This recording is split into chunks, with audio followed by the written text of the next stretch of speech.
Yo tout le monde, bienvenue sur la chaîne d'A. Yo Max. On se retrouve pour l'épisode 11 de Dandadan, un épisode qui vous coupera en deux, comme ce cher Talo, puisqu'il s'appelle Talo, hein, on a son nom dans les crédits, dont on va parler aujourd'hui, et comme moi, parce que je me suis coupé là, il m'a coupé aussi, certainement avec sa grande vitesse, hein, parce qu'il défilait dans les rues, Sûrement. et c'était compliqué de l'arrêter.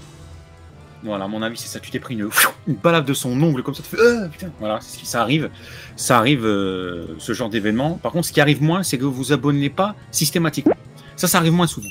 Donc, on vous invite à le faire, les amis. Et comme d'habitude, petit rappel rapide, vos mangas, côté manga. Voilà. Donc, ça doit rimer dans votre tête. Manga côté manga côté manga, c'est bien. J'aime bien. Voilà, ça, tu vas acheter tes mangas là-bas. D'autant plus que tu peux acheter Dandadan du coup chez Côté Manga, ça c'est bien, en plus c'est le top du moment et on est à l'équivalent du tome 4, d'après ce que nous dit Atsushi. Et j'ai également regardé le comparatif avec le manga, on est au chapitre 28 à 30. Et j'ai quelques trucs à dire justement par rapport à la correspondance du manga. On va peut-être débuter par ça, après vous avoir évidemment livré un court synopsis sur cet épisode, parce que sinon vous êtes perdu. Synopsis, en fait, ça va être assez rapide puisque finalement on découvre Gigi au début qui s'avère être un plus grand cassos que prévu et qui adore flatter la grand-mère de Momo pour obtenir ses faveurs, et elle marche à fond les ballons dedans. Voilà, dans la suite, on a du coup Momo et Okarun qui continuent de se chercher au niveau de la relation. Donc pour l'instant, Gigi n'a pas l'air d'entraver la relation entre nos deux héros, on va dire ça comme ça. Et très rapidement, pour autant, on retrouve quand même Gigi et Momo dans la cuisine et Gigi nous livre la véritable vérité vraie de pourquoi il est là en fait. Et c'est un peu plus sombre que prévu puisque sa maison semble hantée par un yokai, et donc il y a des soucis. Il y a des soucis, ses parents ont des problèmes de santé, lui se sent pas bien, donc on va très certainement en découvrir un peu plus. On retourne après du côté du lycée, il s'invente des villes, invente des relations, des cohabitations et tout avec Momo, il la met dans le mal, pendant qu'Okarun est en train de souffrir sa mère, donc il se dit je vais aller m'échauffer dehors, et en allant s'échauffer dehors, en croisant Momo et en croisant Gigi, il y a un gars qui se met à courir une pointe, tu l'as présenté tout à l'heure, notre cher Talo, qui pète son plus grand câble et qui s'entraîne, je pense, pour les Jeux Olympiques à venir. Et donc commence une course-poursuite, puisque Momo semble avoir décelé la couillasse. Perdue.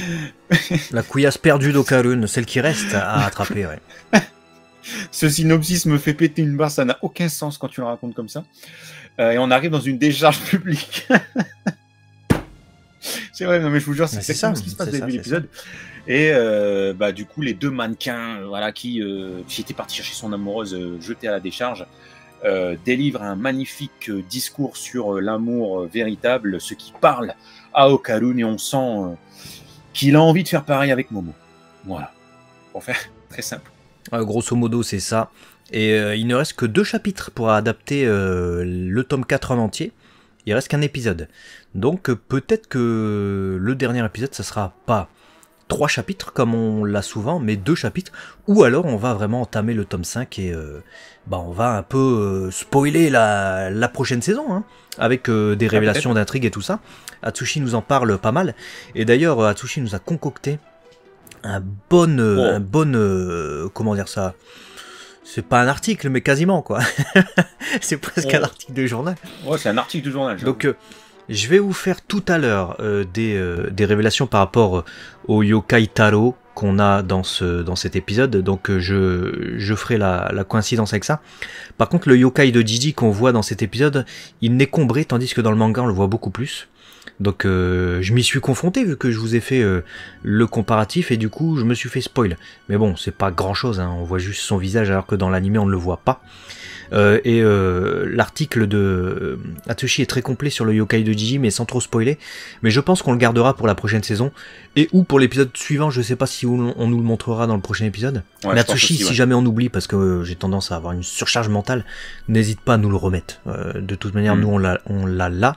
Mais pour revenir sur l'épisode, oui, effectivement, ça parle à Okarun, cette scène finale de l'épisode avec les 2 mannequins, dont un est un yokai, on le comprend puisqu'il est hanté par l'énergie occulte de la couille d'Okarun. Ça lui parle, puisque cet épisode finalement ça nous raconte quoi? Ça nous raconte ce qu'on pensait voir, ce fameux triangle amoureux entre Momo, Gigi et Okarun, si ce n'est que finalement Momo, Gigi, normalement il n'y a plus de relation entre les deux. Mais là où on pensait que c'était totalement évaporé et que de toute manière elle lui en voulait à Gigi parce que c'était bien le garçon que je vous ai montré en screenshot, mais j'ai totalement oublié de vous en parler dans la dernière review, que c'était celui qui se foutait de sa gueule quand il faisait le signe voilà, que sa grand-mère à Momo lui disait de faire pour son énergie occulte, il me semble, ou pour se protéger des yokai. On ne sait plus avec tout ça, dites-moi dans les commentaires. C'était bien ce garçon dont elle était amoureuse, elle avait lâché l'affaire, elle se rend bien compte que c'est un gros cassos, et de toute manière elle est sur Okarun maintenant. Mais ces excuses qui viennent de manière assez inattendue dans l'épisode, parce que à partir du moment où tu te rends compte que c'est un flatteur, comme tu disais tout à l'heure, un roi de la... C'est quoi la flagornerie, ça se dit ça? Je sais pas. La flatterie peut-être, ouais. Ouais, c'est un peu un... Comment dire, un petit coquin, j'ai envie de dire. Tu te dis, bon, Momo, elle a bien compris qui c'était ce gars-là, mais non. Parce que le fait qu'il redevienne un gars bien pendant quelques secondes et qu'il explique son passé, enfin son passé, son actualité on va plutôt dire, avec ce qui se passe chez lui et ce qui le pousse à venir cohabiter avec les Ayase actuellement, et ben ça nous fait nous dire, il est pas si mal que ça ce gars, et il se rattrape, tu vois. Donc comment dire, les craintes d'Okarun, je dirais pas qu'elles sont justifiées, mais on les comprend d'autant plus, puisque c'est un gars qui a du succès. C'est un peu le pendant d'Ayla en classe, hein. C'est-à-dire que Ayla, elle fait rougir tous les garçons, là c'est l'inverse, lui il fait rougir toutes les filles. Donc, une fille qui voit un garçon qui a la cote, déjà il remonte dans son estime. Alors ça c'est ma théorie personnelle, mais c'est pas que ma théorie personnelle, c'est quelque chose que j'ai observé. Donc, voilà, si un gars qui a pas de succès, bon, tu te dis, bon, lui, il pue la merde, tu vois. Mais t'as jamais remarqué? Quand t'es célibataire, tu vois, alors que si d'un seul coup t'as une copine, oulala, attention, il y a une copine, donc il a la cote, donc il y a un objet de convoitise. Exactement. C'est quelqu'un qui est capable d'eux, tu vois. Et donc là, dans l'inconscient de Momo, de toute manière, en plus c'est des lycéens, donc ils sont soumis davantage que nous, adultes, à leurs pulsions, leurs hormones, c'est ça que je voulais dire. Pulsions, leurs hormones. Ouais, pulsions hormonales. Ouais, on peut dire ça aussi. Donc je me dis que ça doit la travailler, elle doit dire, ouais, c'était mon petit copain de... Enfin, c'était mon amoureux de quand j'étais petit. Je trouvais qu'il pue la merde, mais franchement, là, il remonte dans mon estime, et effectivement, il y a toutes les filles qui le courtisent, on va dire. Et à la fin, je suis désolé de vous avoir fait un long monologue là-dessus, mais alors qu'Okarun voulait lâcher l'affaire, on a cette scène, c'est pile le moment où il veut abandonner. Pile le moment où il dit, ouais, attention, je suis plus la merde, c'est lui qui est mieux pour Momo et tout, il est grand, il est costaud, il est sportif et tout, moi je pue la chiasse et tout. Pile à ce moment-là, il voit un... Wow wow un gars qui court comme ça, qui est même pas un gars, c'est un mannequin de merde, comment on dit, de cours de science pour la science. Et c'est ce moment qui va ensuite nous emmener jusqu'à la fin de l'épisode, où il va découvrir qu'il ne faut pas abandonner. C'est un putain de mannequin de science, un yokai, qui va apprendre à Okarun qu'il faut pas abandonner en amour, ce qu'il allait faire là. Donc, la leçon et tout le travail, non seulement émotionnel, mais romantique qu'a fait Tatsu sur ce... Tatsu-san, on va l'appeler Tatsu-san, l'auteur, sur cette écriture, je la trouve très bien, parce que c'est mêlé à du gag, évidemment, à de la connerie et à de l'occulte, mais j'ai trouvé ça cool. Ouais, en fait, c'est un deuxième résumé, finalement, de ce qu'on a vécu dans cet épisode, c'est-à-dire que la trame, c'est exactement ça, c'est comment... Finalement, on gère de manière très prosaïque, quotidiennement, les choses, etc. Ou ses sentiments. Voilà, c'est un peu ça. C'est comment Momo gère les siens, comment Okarun gère les siens, au travers de Talo. En fait, la brèche, entre guillemets, un peu plus sombre du passé de Gigi est une parenthèse nécessaire dans cet épisode pour montrer là où on va aller à partir de l'épisode 12, mais n'est pas du tout le point central de cet épisode. C'est pas le truc sur lequel on s'arrête, en fait. On le sait, mais avant c'est de la cassosserie, après c'est de la cassosserie et du sentiment. Mais c'est du tease aussi, et non seulement c'est du tease, mais c'est aussi une technique d'auteur, une technique d'écriture pour nous aiguiller sur une fausse piste. Parce que très clairement, moi je pensais à la moitié de l'épisode que c'était Gigi qui avait la couille manquante d'Okalun. Et le fait qu'il s'est déclenché des visions, des pouvoirs occultes, hein. Il était capable de voir des yokai et des trucs comme ça, ce qui n'était pas le cas quand il était petit, puisque sinon il se serait jamais foutu de la gueule de Momo. Donc il l'a avoué dans cet épisode, il a dit ah je savais pas, franchement j'y croyais pas et tout, mais maintenant j'y crois parce que j'en ai vu, etc. Je me suis dit bah comme Ayla, même scénario, voilà, il est tombé sur la boule, du coup ça lui a éveillé ses pouvoirs. Fausse piste, potentielle en tout cas, puisque la couille elle serait dans ce mannequin Taro, ou alors Gigi c'est pas qu'un romantique et un rigolo. C'est aussi quelqu'un qui veut faire des blagues en plus de ça, et il aurait en cours de science peut-être caché la boulotte dans le mannequin, mais je trouverais ça un peu ridicule, dans le sens où le gars il est hanté, son actualité, pour reprendre ce terme, parce que j'en ai pas d'autres là actuellement, mon cerveau est vide, je viens d'être confronté à la boule d'Okalun, faut me comprendre. Quand t'as un truc comme ça et que t'as des trucs de pouvoir occulte, c'est un objet auquel il aurait été attaché et qui lui a déclenché pas mal de trucs dans sa maison, donc c'est pas un truc... soit il s'en sépare vite, mais il va pas commencer à la cacher dans un mannequin, tu vois, en cours de science, donc cette théorie tombe un peu à l'eau, donc je me dis que c'est peut-être une fausse piste de l'auteur, tu vois. Ouais, c'est très possible. C'est très possible. Après, je me suis même posé, parce que tu parles justement de cette entité qui le hante, je me suis posé la question si on n'allait pas avoir du coup un nouveau membre dans l'équipe. Pour avoir 2 filles, 2 gars. Et en fait, ouais, totalement. De toute façon, on le voit dans l'opening. C'est même pas une surprise. C'est épisode 1 ou épisode 2. Je sais plus quand survient l'opening. Mais on voit qui? On voit Okalun, on voit Momo, on voit Ayla et on voit Gigi. Et dans cet ordre. Donc, et on voit aussi, évidemment, Mémé Turbo. Donc, si ça se tombe, le fameux esprit sera le prochain pouvoir de notre cher Gigi, au même titre que Ayla avec... Ah, peut-être. Je sais. Peut-être soit cet esprit, ouais, avec Talo, je ne pense pas. Talo, c'est plus pour moi une démonstration de romance pour que Okalun n'abandonne pas, et en plus c'est lié à lui directement, Talo, vu qu'il y a cette couille, tu sais, qui est la sienne, donc il va la récupérer. Il y a ça aussi qui est important. C'est que ça, c'est pas que ça ne peut pas, mais il est très invraisemblable que ce soit Gigi qui ait la couille, ou qu'il l'ait eu en tout cas, là on voit bien qu'elle est dans Talo. Parce que de toute manière, elle doit repartir à Okalun. Donc si tu veux que Gigi soit dans la team, comme tu le dis, il doit être lié à son yokai, on va le vaincre, on va aller dans sa maison hantée, on va régler la problématique. De toute façon, c'est la grand-mère Seko Ayase, elle les a envoyés faire ça en fait. Hein. Parce qu'elle, elle peut pas quitter son temple en fait. Elle a un pouvoir limité d'exorcisme. Un aspect. On va appeler ça comme ça, c'est pas de l'exorcisme, peu importe. Dans son temple. Mais à l'extérieur, elle peut pas. Donc c'est pour ça qu'elle envoie Momo aller régler ça avec Okalun. Donc oui, je pense qu'effectivement, le pouvoir de Gigi va être lié plus à son yokai davantage qu'à la boule. Est-ce qu'on parle un peu des changements apportés par cet épisode? Atsushi nous a présenté pas mal de petites notes par rapport à ça. Donc on y voit notamment Okalun qui dessine. J'étais mort de rire sur cette scène parce que c'est tellement ça. Quand il dessine en classe, tu sais, alors la scène est présente également dans le manga, mais on voit pas du tout ses dessins, on le voit juste affaler sur son bureau. Tandis que dans l'anime, on le voit vraiment dessiner toutes les scènes et tout avec Momo et tout.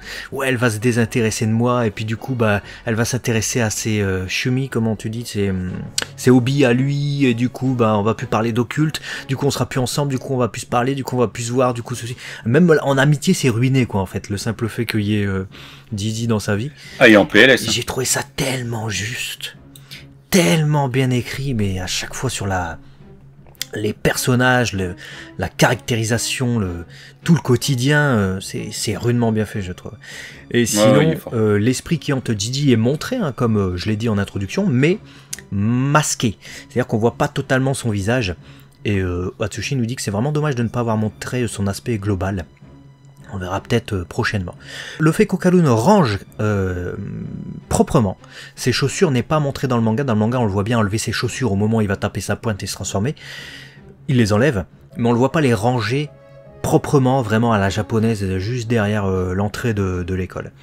Et sinon, il y a des petits changements dans la course-poursuite. Il me semble qu'on voit un peu plus clairement un chauffeur de bus dans le manga, de ce que j'ai noté.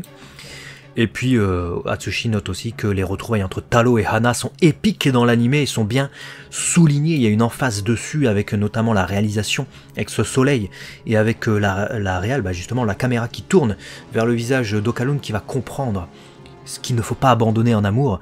Là où dans le manga évidemment on insiste un peu plus sur Okalun, mais il y a moins d'emphase évidemment sur cette scène. Sinon, anecdote très intéressante, le seiyuu de Taro n'est autre que Tomokazu Sugita. Donc Tomokazu Sugita, vous le connaissez forcément, c'est la voix de Gintoki dans Gintama, de Lemo évidemment dans Dragon Ball Super, ou encore de Rudeus, l'original dans Mushoku Tensei.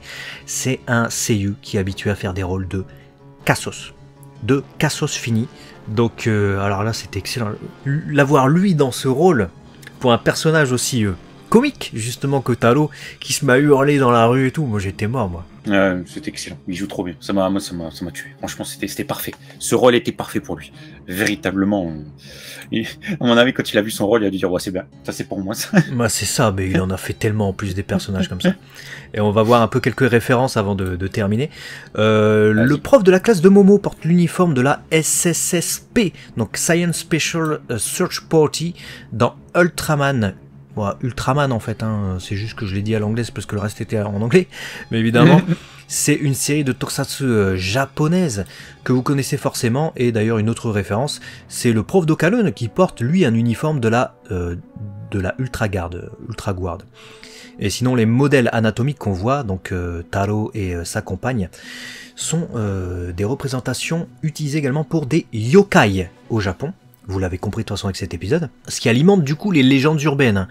Et c'est le cas justement pour notre Taro. Ces histoires qui font peur ont connu leur succès avec ces mannequins dans les années 50, mais sont certainement devenus extrêmement populaires avec le film School Ghost Stories, donc en japonais Gakko no Kaidan, rien à voir, le titre japonais se dire les escaliers de l'école. Un film de 1995 où on voyait justement ce type de mannequin.